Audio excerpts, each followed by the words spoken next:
Hi friends, welcome to my channel Rayalaseema రుచులు by Aparna.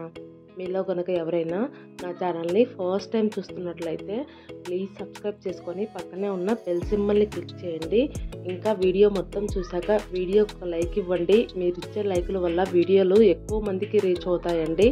ఇవాల్టి వీడియోలో అయితే లంచ్ బాక్స్లోకి సింపుల్గా టమాటా బాత్ని ఎలా చేసుకోవాలో చూపిస్తానండి. చాలా టేస్టీగా ఉంటుందన్నమాట.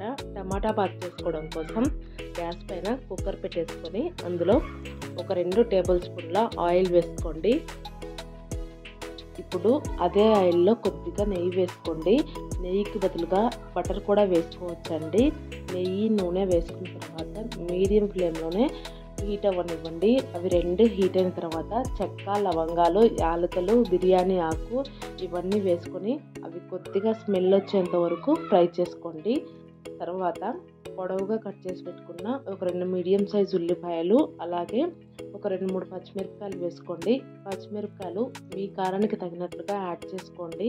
పచ్చిమిరపకాయలు, ఉల్లిపాయలు కొద్దిగా కలర్ చేంజ్ అయ్యేంత వరకు ఫ్రై చేసుకోండి. ఉల్లిపాయలు కొద్దిగా కలర్ చేంజ్ అయిన తర్వాత ఇప్పుడు అందులో ముందుగానే మిక్సీ పట్టి పెట్టుకున్న టమాటా ప్యూరీ వేసుకోండి. టమాటా ప్యూరీ అనేది మీరు ఎంత క్వాంటిటీలో చేస్తున్నారనేది చూసుకొని యాడ్ చేసుకోండి. నేను ఇక్కడ ఒక పెద్ద గ్లాస్తో 1.5 గ్లాస్ రైస్కి 3 మీడియం సైజ్ టమాటాలు తీసుకున్నానండి. ఇప్పుడు టమాటా ప్యూరీ మొత్తం వేసుకున్న తర్వాత గ్యాస్ని సిమ్లోనే పెట్టుకొని కలుపుకుంటూ ఉండాలన్నమాట. కొద్దిసేపు తర్వాత అందులోనే కొద్దిగా కల్లుప్పు వేసుకోండి. ఇలా ఉప్పు వేసుకోవడం వల్ల టమాటా ప్యూరీకి ఉప్పు పట్టి రైస్ టేస్ట్ అయితే చాలా బాగుంటుందండి. ఇప్పుడు అందులోనే ఒక 2 స్పూన్లు అల్లం వెల్లుల్లి పేస్ట్ వేసుకొని అల్లం వెల్లుల్లి పేస్ట్ పచ్చివాసన పోయేంత వరకు గ్యాస్ని సిమ్లోనే పెట్టుకొని ఉడికించుకోవాలండి. ఇలా సిమ్లోనే పెట్టుకొని ఉడికించుకోవడం వల్ల టమాటా కూడా పచ్చివాసన పోయి ఆయిల్ మొత్తం బయటికి తేలుతుందనమాట. కొద్దిసేపు అలాగే కలుపుకుంటూ ఉన్నామంటే ఆయిల్ బయటికి తేలుతుంది. ఇక్కడ వీడియో క్లిప్లో చూస్తున్నారు కదా, ఇలా ఆయిల్ మొత్తం బయటికి తేలుతుందనమాట.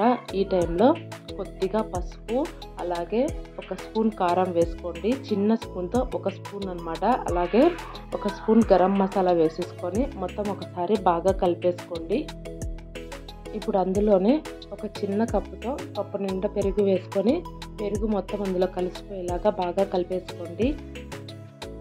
ఇప్పుడు కొద్దిగా కొత్తిమీర, కరివేపాకు వేసేసుకొని ఇంకొద్దిసేపు సిమ్లోనే ఉడికించుకున్నారంటే బాగా ఉడికిపోతుందండి. ఇలాగే సిమ్లో పెట్టుకొని కొద్దిసేపు కలుపుకుంటూ ఆయిల్ మొత్తం బయటికి తేలనివ్వండి. ఆయిల్ మొత్తం బాగా బయటకు వచ్చిన తర్వాత ఇప్పుడు అందులో ఒక హాఫ్ అన్ అవర్ పాటు నానబెట్టుకున్న బియ్యం వేసేసుకోండి. బియ్యాన్ని ముందుగానే నానబెట్టుకోవడం వల్ల రైస్ అయిన తర్వాత గట్టిగా లేకుండా సాఫ్ట్గా ఉంటుందన్నమాట. ఇప్పుడు బియ్యం మొత్తం ఆ టమాటా ప్యూరీలో కలిసిపోయేలాగా కొద్దిసేపు కలుపుకొని ఇప్పుడు అందులో తగినంత ఎసరు వేసుకోండి. ఇక్కడ నేనైతే 1 గ్లాస్కి 2 గ్లాసుల చొప్పున నీళ్ళు వేసుకుంటున్నాను అనమాట. ఎసరు వేసుకున్న తర్వాత ఒకసారి బాగా కలిపేసుకొని ఉప్పు చెక్ చేసుకోండి. ఉప్పు ఏమైనా సరిపోకపోతే ఈ టైంలోనే అడ్జస్ట్ చేసుకుంటే సరిపోతుందన్నమాట. కుక్కర్ మూత పెట్టేసి 1 విజిల్ రానిచ్చారంటే పర్ఫెక్ట్గా కుక్ అయిపోయి ఉంటుందండి. ఇక్కడ చూపిస్తున్నాను కదా, టమాటా బాత్ అయితే రెడీ అయిపోయిందనమాట. లంచ్ బాక్స్లలోకి అయితే చాలా ఈజీగా అయిపోతుందండి. సపరేట్గా ఏ కర్రీ చేయాల్సిన అవసరం లేదు.